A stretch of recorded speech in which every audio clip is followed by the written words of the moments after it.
பிரசாந்த் கிஷோர் என்ன உலக அங்கீகாரம் பெற்ற இவரா அவர் ஏங்க குஜராத்தில் ஏதோ பீகாரில் தோற்று போனார்?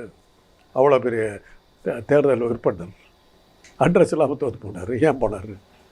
அவரே நின்னார்.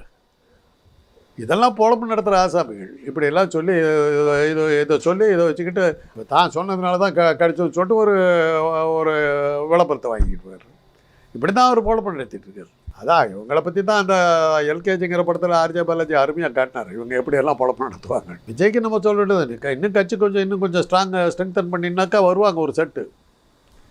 அப்போ யார் புது கட்சி ஆரம்பிக்கிறோம் உடனே அந்த குரூப் வந்து சேர்ந்துடும். ரஜினி இப்போ ஆரம்பித்த உடனே வந்து ஒரு கூட்டம் உடனே அவங்களுக்குள்ள பதவியெல்லாம் கொடுத்தாரு. ரஜினி எப்பேற்பட்ட கில்லாண்டி எனக்கு அப்போ தான் புரிஞ்சுது. பதவியெல்லாம் கொடுத்துட்டாரு. உடனே அவங்க வந்து இது வீராவேசமாக பேசலாம் கொஞ்சம் கொஞ்சமாக பார்த்தாரு. எனக்கு உடம்பு சரியில்லைன்னு போய் படுத்தார், ஹாஸ்பிட்டல் படுத்தார். உடல்நிலை காரணமாக நான் அரசியலில் தீவிரமாக இருக்கணும்னு இறங்கி போயிட்டார். என்ன பண்ணுறதுன்னு தெரியல.